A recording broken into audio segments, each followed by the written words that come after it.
Continuamos nuestro estudio de la serie sobre la familia cristiana y estamos estudiando la conferencia sobre la mujer titulada El desafío de enfrentar el maltrato con principios divinos. Esta es la cuarta parte. Vamos a hablar de Jesucristo y su esposa. El compromiso de aceptación y amor por las mujeres. Comparto con ustedes el siguiente principio. Las palabras y acciones de Jesucristo rompieron todos los sistemas de pensamiento de su época, todos los pensamientos del pasado, y demostró que la mujer delante de Dios es igual al hombre, creada a la imagen de Dios y como una persona de valor y dignidad. La Iglesia, su esposa, tiene el deber de demostrar el mismo amor demostrado por el Salvador. Aunque el Talmud dice, ama a tu esposa como a ti mismo y hónrala más que a ti mismo, en los tiempos bíblicos la sociedad hebrea, como muchas otras, era patriarcal. La mujer dependía totalmente, estaba subordinada a la autoridad paterna hasta que contraía su matrimonio, momento en que pasaba a ser propiedad del esposo. Lo vemos en la historia de Jacob, de Raquel, en la cual él tuvo que trabajar 7 años para casarse con ella. La mujer sí era marginada en las actividades religiosas y en muchas otras áreas, las actividades comunitarias, aunque también los judíos decretaron leyes que prohibían el abuso y el maltrato a la mujer, pero igual existía y ocuparon posiciones de liderazgo. Tiene a Débora, Esther, una chica israelita que ganó un concurso de belleza, el más importante de su tiempo, y se convirtió en la reina de Persia. Y ella fue muy valiente, arriesgó su vida para salvar a su pueblo de una gran masacre. Dios le dio belleza, Dios le dio gracia e inteligencia a Esther para que ella pudiera proteger a su pueblo. Nunca en la historia del mundo la mujer fue tratada con el valor y la dignidad con que Cristo la trató. Toda mujer debe estar agradecida con nuestro Salvador, con Jesucristo, quien realmente hizo entender en forma práctica el valor y la dignidad que Él le dio. Escuche lo que dice el apóstol Pablo. Pero para nosotros hay un Dios, el Padre, por quien todas las cosas fueron creadas y para quien vivimos. Y hay un Señor Jesucristo, por medio de quien todas las cosas fueron creadas y por medio de quien vivimos. Cristo creó a la mujer, le incluye a ello. Por eso Él sabe cómo la diseñó. Por eso la trató como la trató. Hablemos ahora de Jesucristo, sus muchas muestras de aceptación y de amor por las mujeres. Jesús es el soberano de toda la creación y todas las cosas fueron hechas por Él y para Él. Y Él creó a las mujeres como portadoras de la imagen de Dios, dice Génesis 1:27. Pero obviamente el pecado de Adán y Eva cambió todo. Cuando Jesús vino a este mundo, en Belén de Judea, las mujeres vivían en las sombras, humilladas, ignoradas, abusadas, no eran tratadas como personas. Ellas no podían hablar con hombres en público, imagínense. Tampoco podían comer con ellos cuando estaban en reuniones sociales. Aunque no lo crea, a ellas no se les permitía adorar junto a los hombres, ni podían sentarse con ellos para escuchar la enseñanza de un rabino. Las mujeres divorciadas sufrían por cualquier motivo. No tenían derechos legales, ni siquiera podían testificar en las cortes. En los tiempos de Jesús, como en los nuestros, todas las culturas eran patriarcales. Las mujeres estaban subordinadas primero a sus padres, luego a sus maridos. Escuche esto, en el año 340 a.C., Demóstenes escribió: mantengan amantes para obtener placer, y lo hacían, concubinas para el cuidado diario de sus personas, esposas para darle hijos legítimos y ser fieles guardianes de sus hogares. Dice, mantengan amantes para obtener placer, concubinas para el cuidado diario de sus personas y esposas para darles hijos legítimos y ser fieles guardianes de sus hogares. Tremendo. Cuando las mujeres no podían sentarse a aprender de un rabino como los hombres lo hacían, Jesús enfatizó todo lo contrario. Cuando visitó a las 2 hermanas de Lázaro, Marta y María, que también eran amigas de Jesús, Cuando les visitó se produce un pequeño altercado, porque mientras Marta creía que debía cumplir su papel de mujer, es decir, seguir atendiendo a los invitados, su hermana María hizo lo que no acostumbraban las mujeres. Se sentó a los pies de Jesús, del Maestro, a escuchar absorta sus enseñanzas. Y Marta se irrita. Ella había decidido cumplir con lo que ella suponía debía hacer y le dice a Jesús: ¿no te molesta que mi hermana me deje servir sola? Dile pues que me ayude. Pero Jesús le indica que no le molestaba la situación, ni tenía las intenciones de impedir que María se siente a los pies de un maestro a aprender como lo hacían los hombres. Su respuesta fue: Marta, Marta, afanada y turbada, estás con muchas cosas. Pero solo una cosa es necesaria, y María ha escogido la buena parte, la cual no le será quitada. La parte que no le sería quitada, pero que hasta entonces la sociedad reservaba al varón, era la del aprendizaje, el estudio, la reflexión, la relación cercana con el Salvador. Él enseñó en muchos lugares, y en muchos lugares precisamente donde las mujeres estaban presentes, desde una ladera, las calles, en el mercado del pueblo o junto al río, también al lado de un pozo, en el área de mujeres en el templo. ¿Recuerda el encuentro de Jesús cuando habló a la mujer samaritana en el pozo de agua? Es interesante porque es la conversación con una persona, la conversación más larga registrada en la Biblia que el maestro tuvo con una sola persona. Ella fue la primera persona a quien él le reveló que era el Mesías, Juan 4, 1 al 30. Si observa el relato de Juan 4, 28, 29 y el versículo 39, se dará cuenta cómo Jesús habló con la mujer samaritana. Y así ella, al conocer al Mesías, se convirtió en la primera misionera a las mujeres de su raza judía mezclada. Y por su encuentro amoroso e instructivo con el Maestro, ella no solo creyó, sino que fue a compartir el maravilloso mensaje al punto, nota el versículo, muchos samaritanos de esa aldea creyeron en Jesús porque la mujer le había dicho: Él me dijo todo lo que hice en mi vida. En aquellos días hablar con una mujer samaritana no era lo correcto, al punto que dice la Biblia que los discípulos se maravillaron de que hablaran con una mujer. Esta mujer tenía un mal testimonio, pues Jesús revela que ella había convivido con un hombre tras otro. Sin embargo, Jesús la trató con amor, la confrontó con la verdad del Evangelio y de su propia vida, de tal manera que le motivó a hacer preguntas muy profundas sobre asuntos religiosos.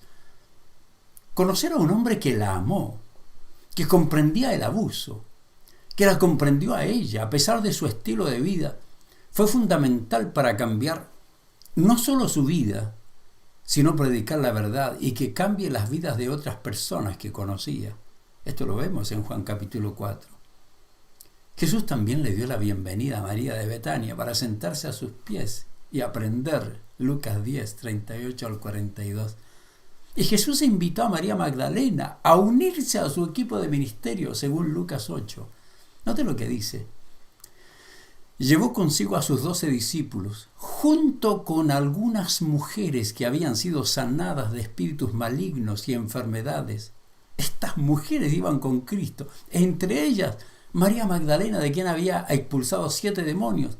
Note, Juana, la esposa de Chuza, administrador de Herodes, Susana y muchas otras que contribuían con sus propios recursos al sostén de Jesús y sus discípulos. Aquí están ofrendando, están diezmando, están ayudando al ministerio. ¿Y recuerda a quién decidió confiar Jesús el mensaje más importante de toda la historia? A María Magdalena, a quien le encargó que fuera y le dijera a los discípulos que había resucitado de entre los muertos. Juan 20, versículos 11 al 18. Jesús no quería agradar a la gente, tampoco hacer lo que hacían los demás. Él prefirió incluir, amar, cuidar, ministrar, consolar, sanar y liberar a las mujeres de enfermedades, aún de la oscuridad espiritual. Él ministró a las mujeres despreciadas, enfermas, atormentadas por Satanás, segregadas por los hombres, humilladas y usadas por los maridos, y usadas por los romanos y los griegos. Y en medio de su temor y olvido, las transformó en mujeres determinadas, útiles, capaces de ministrar, respetadas. y que por sus obras iban a ser recordadas. Él determinó que las mujeres nunca más debían ser usadas y despreciadas, que los hombres no debían abusar de ellas. Él le dio el valor que Él como creador le dio en la creación. Y en su encuentro con la mujer que ungió su cabeza con perfume caro, exhortó a los discípulos y les dijo que esa mujer y su acción en cualquier lugar del mundo donde se predique la buena noticia, se recordará y se hablará de lo que hizo esta mujer, Mateo 26, y hasta ahora seguimos recordando. Jesús nunca abusó de una mujer. Su ejemplo de las palabras tenían el fin de terminar el abuso de ellas, pues Él es el creador de todo. Todo fue creado por Él y para Él, incluyendo su máxima creación, el hombre y la mujer. Eso fue Cristo. Ahora hablemos de la esposa de Cristo. Su obligación de aceptar y amar a las mujeres. La Iglesia tiene el deber de no solo seguir el ejemplo de Cristo, sino también la obligación de seguir las órdenes divinas que nos ordenan, que demostremos amor por las mujeres y que las veamos y que sean tratadas tal como los hombres. Su máxima creación a la imagen y semejanza de Dios. Así tiene que ser tratada. Además, los líderes de la Iglesia tienen la obligación de prepararse para responder bíblica y profesionalmente, entrenar diáconos, personas que sirven, maestros que enseñen, consejeros que guíen e invertir en programas que prevengan todo tipo de abuso y violencia que exista en toda familia cristiana y en toda congregación. Tradicionalmente la Iglesia no ha prestado la debida atención que debe tener la violencia doméstica y el abuso que ha existido entre sus propios miembros. Cuando yo comencé a hablar sobre el tema y escribí mi libro Cartas a mi amiga maltratada, algunos líderes condenaban la publicación del libro, tal como condenaron mi libro Una puerta llamada divorcio, luego mi libro sobre sexualidad, pues según ellos no favorecía la imagen cristiana que se publique un libro sobre abuso dentro del cristianismo. Obviamente no muchos querían que el tema del sexo y la violencia doméstica en el hogar cristiano deje de ser un tabú. Algunos líderes han tratado de evadir la temática negando que existan casos graves, o minimizando su existencia, o no dando la atención ni acompañando a la víctima en el proceso de confrontación, a quien en consejería denuncia su situación no la acompañan. Algunas víctimas me han relatado que le han dicho que regresen a sus hogares, que sean sumisas al abusador. Han trivializado el abuso, simplemente ofrecer la ayuda de oración yendo en contra del consejo del apóstol Santiago, quien dice lo siguiente: amados hermanos, ¿de qué le sirve a uno decir que tiene fe si no lo demuestra con sus acciones? ¿Puede un pastor hacer eso? No, no debe. ¿Puede esa clase de fe salvar a alguien? Supóngase que ven a un hermano o hermana que no tiene que comer ni que vestirse, o una hermana que le dice que su esposo está abusando de ella y sus hijos. Y uno de ustedes le dice: adiós, que tengas un buen día, abrígate mucho, aliméntate bien, pero no le da alimento ni ropa, ¿para qué le sirve? O si usted le dice: hermana, regrese a su casa, trate de no provocar, sea humilde, protéjase bien, siendo prudente, ore al Señor, no le entregue el consejo bíblico sabio, usted no se meta, deje que Dios lo va a cambiar. Y no le da el consejo que necesita para que confronte el problema, no le acompaña en el proceso, dice Santiago, ¿para qué sirve? ¿Cómo pueden ver la fe por sí sola? No es suficiente, dice Santiago, a menos que produzca buenas acciones, está muerta y es inútil. La Iglesia tiene el deber de actuar, no es su opción, es su obligación. Usted tiene el deber de denunciar, no es su opción, es su obligación. El mismo Señor Jesucristo condenó la actitud del liderazgo religioso que en vez de tomar acciones serias para ayudar a las personas en necesidad, más bien se pavoneaban como artistas dignos de ser admirados. Obviamente a Jesús le molestó que los líderes anden en búsqueda de saludos, que los saluden, que los aplaudan, que los sienten en los lugares principales para ser admirados. Todavía hay ese tipo de ministros. En vez de ayudar a las viudas, más bien perjudicarlas apropiándose de sus propiedades y luego mostrándose como piadosos. Esta es una seria continuación a quienes hoy piden ofrendas, apoyo económico para sus congregaciones, para sus gastos personales, y los necesitados tienen que apoyarlos, pero ellos no están capacitados ni quieren dedicar tiempo ni dinero para orientarles y ayudarles a salir de sus conflictos personales y familiares. Y note lo que ocurrió en esta experiencia, que Jesús observó y aprovechó la oportunidad para entrenar a sus discípulos. Note lo que dice. Entonces, mientras la multitud escuchaba, se dirigió a sus discípulos y les dijo: cuídense de los maestros de la ley religiosa, pues les gusta pavonearse en túnicas largas y sueltas, les encanta recibir saludos respetuosos cuando caminan por las plazas, igual que muchos hoy. ¿Cómo les encanta ocupar los asientos de honor en la sinagoga, dice Jesús, y sentarse en la mesa principal en los banquetes? Sin embargo, note lo que dice Jesús: estafan descaradamente a las viudas para apoderarse de sus propiedades y luego pretenden ser piadosos haciendo largas oraciones en público. Por eso serán castigados con severidad. Eso lo dijo Jesús. Los líderes religiosos, aprovechándose del dinero de las viudas, en vez de ayudarles, practicaban un tipo de abuso religioso que aún no ha terminado. Según este pasaje, Jesús denunció públicamente este tipo de abuso. Dice: en oídos de todo el pueblo, dijo a sus discípulos, o a la iglesia: cuidado con los escribas que aparecen como piadosos, pero estafan descaradamente a las viudas. Jesús no solo denunció públicamente este abuso, sino que demostró su preocupación por la situación de los necesitados en sus hogares por encima de las demandas económicas de los líderes.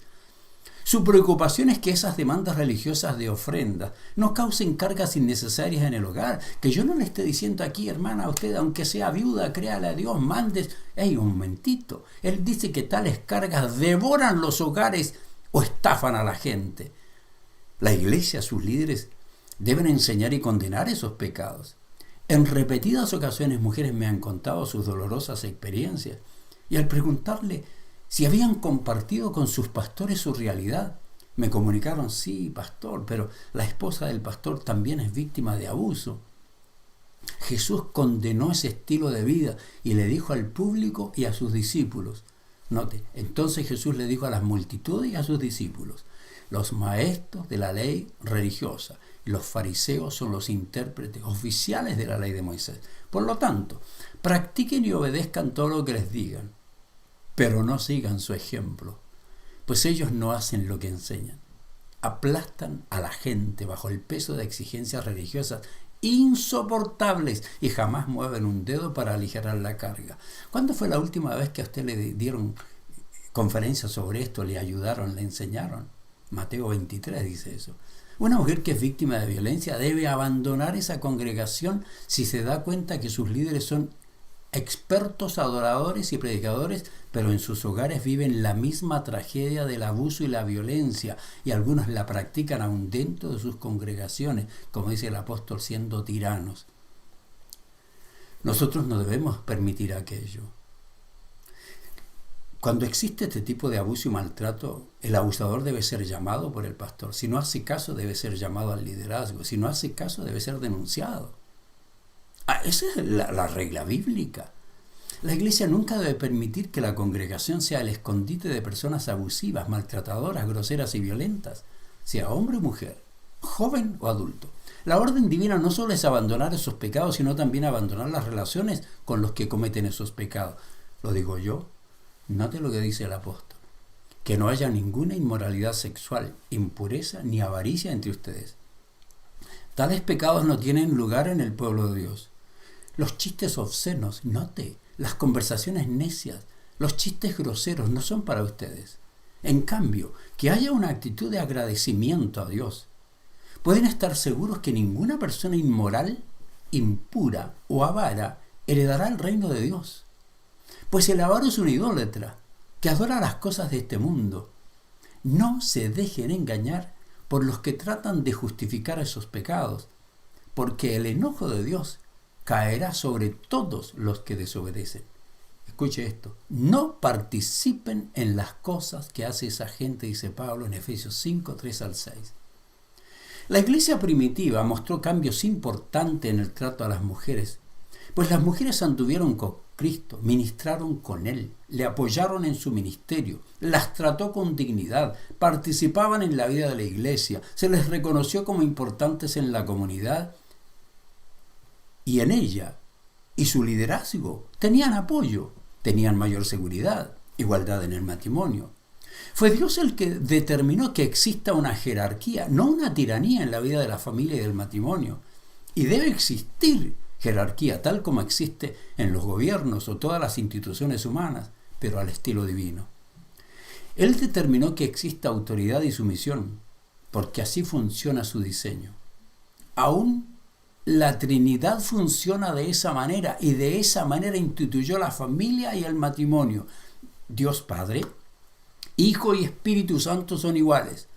Fue la Trinidad que determinó que el hombre y la mujer sean personas complementarias en su relación como ocurre en la Trinidad.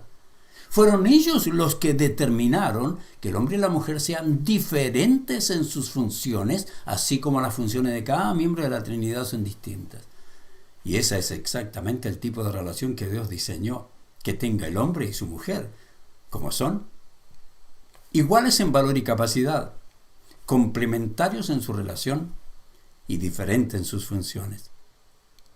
Fue la Trinidad que determinó que exista un sistema de autoridad y sumisión, aunque el machismo lo distorsione y aunque el feminismo lo quiera destruir.